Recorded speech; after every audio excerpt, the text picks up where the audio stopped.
So this here is what they call a my tower. So it's supposed to be a single man, single usage, portable scaffold. Now it's got a total or a maximum reach of 5.8 meters. It's ideal for someone if they're painting the front of the house. Difference between a my tower and a scaffold tower, and I never knew this until last week when my friend Doug from Optimum Scaffold informed me that even if it's a portable scaffold tower, not a my tower, you actually still need a scaffold certificate to erect it, which I never knew. Now this one doesn't, so your general DIYists, people like me, can use it. Now the reason why we got this today is we need to get access to the very far corner, just up there, to get some bees out. You can't do it from ladders because you're in a bee suit. You're going to have to take up a little bit of the roof felting at the top to gain access from above, so we're going to need a tower. So I'm just going to show you how to put a tower together. So already I've got the base all around there, it's all being locked in, it's all being balanced up, and I've got the first level of the safety rails going in. I'm now about to put on the next level going up. Now you can do this individually, or you can do it as I'm going to do it in sheets and do two at a time. So this here fits over the end down here. So this goes on there, drops into place. Now on the very edge of these, I'll show you here, you have what they call a wind resistance and safety lock. So basically what this does is, once you've got everything all lined up, I just pull this through, that goes through the hole, and then that clips back onto it and makes sure it's all nice and sturdy. So I'll just lock this first one in place.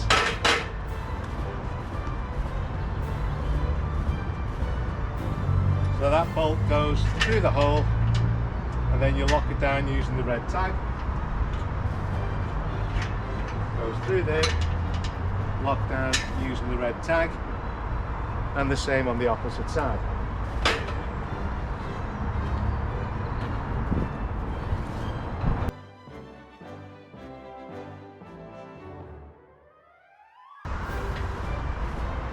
I'm then going to put the working platform on. There's actually two working platforms.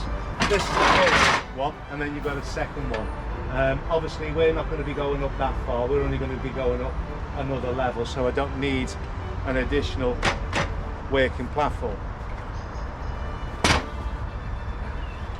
So I'm going to put it at the height I require. You first slip in the red end, because on the end here you've got a safety brake.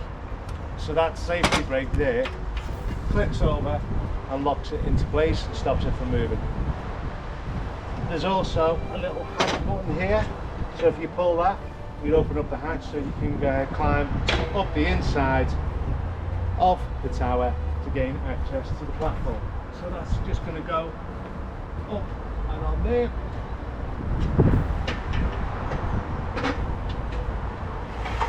You go through one end. You can actually do this as you get further up from the inside. It is easy.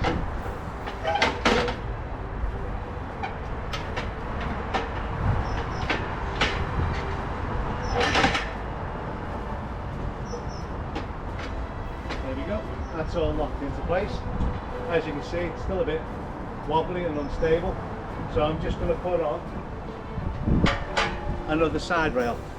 Now when you're doing the side rails, put them on this way with these shapes on the inside. Don't do it that way. If you do it that way and attach it, you can actually knock the ejector, which would make that fall out, and then obviously if you step backwards you're going to have some issues. So you always do it from the inside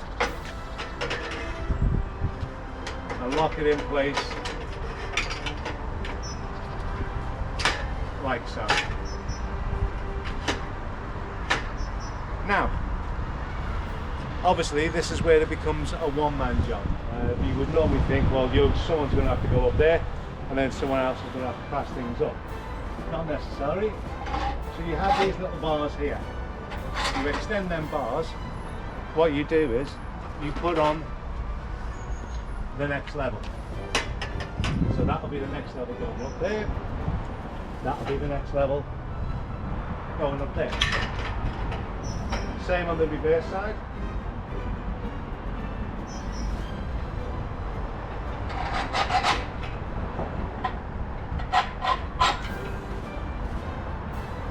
And you put the sidebars, 2 sidebars on the reverse side.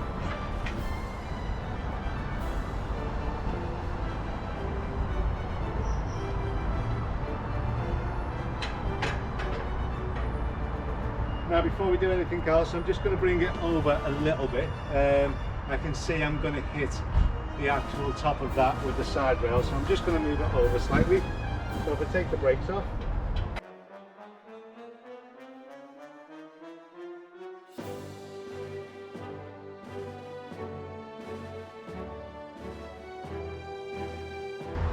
and that's clear in there. Put the brakes back on.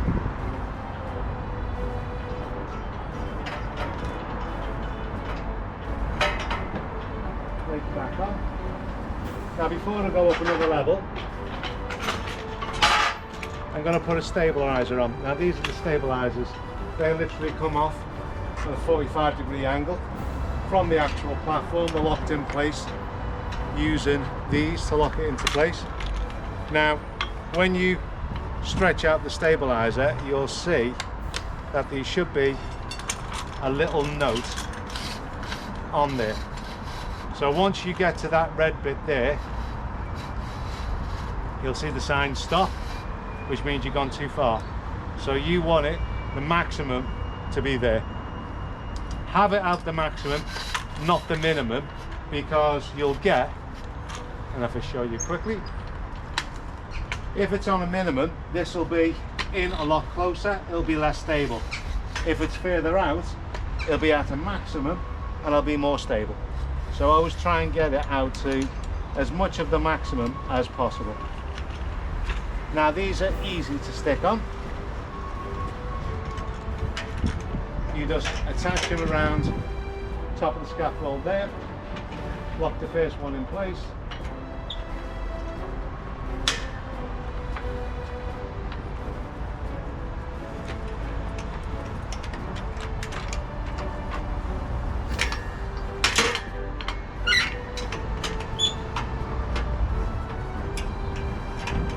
That's the second one, you lock that in place.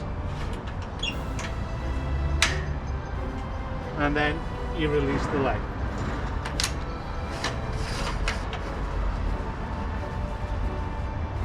I always give it a good twist just to make sure it's out and fully extended.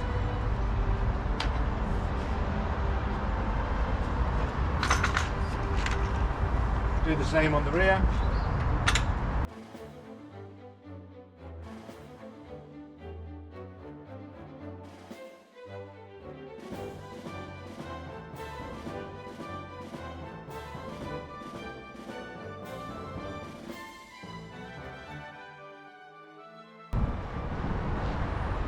And the last one just to go at the far end.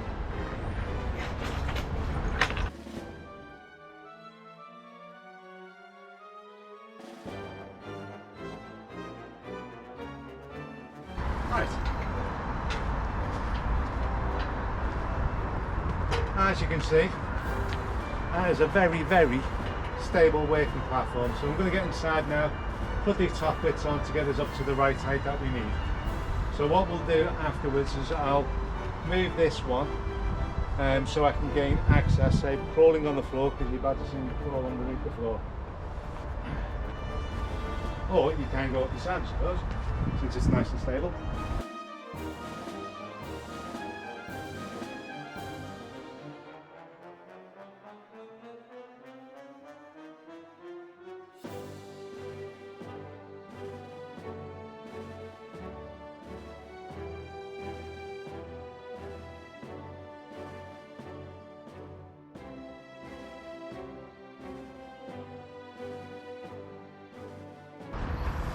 And as you can see,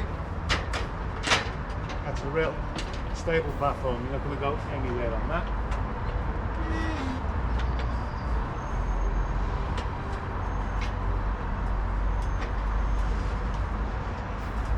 Now just be careful when you're coming down. Obviously for safety reasons they have to include this strap, but as you can see the strap doesn't hold the door all the way back, so just make sure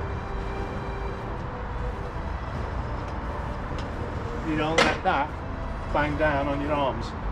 So as I said, I'm going to remove this one here now. That'll give me access to the inside of it. I'll leave that there, and that's how you complete a my tower. Now that'll go up another 2 runs. I've got, as you can see, 2 more bars to go on that side, 2 more bars to go on that side, so you should easily be able to reach up to the actual guttering right up on the top there. They're ideal little things, as I said, for a single person.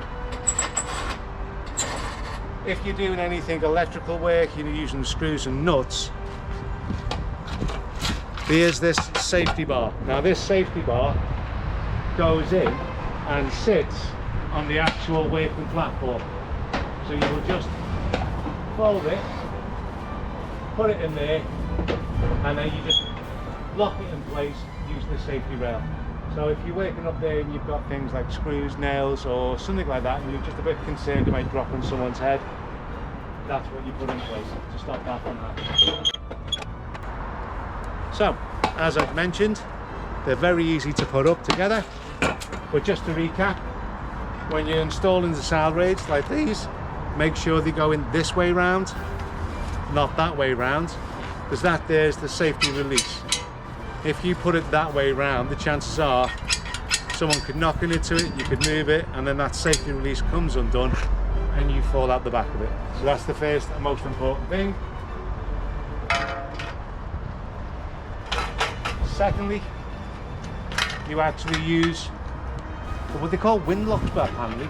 So literally what they do is the bolt goes through there like that, and then you just click the red thing back. That stops the bolt coming out, stops this from coming out, so you're not going to hurt yourself. And the last thing,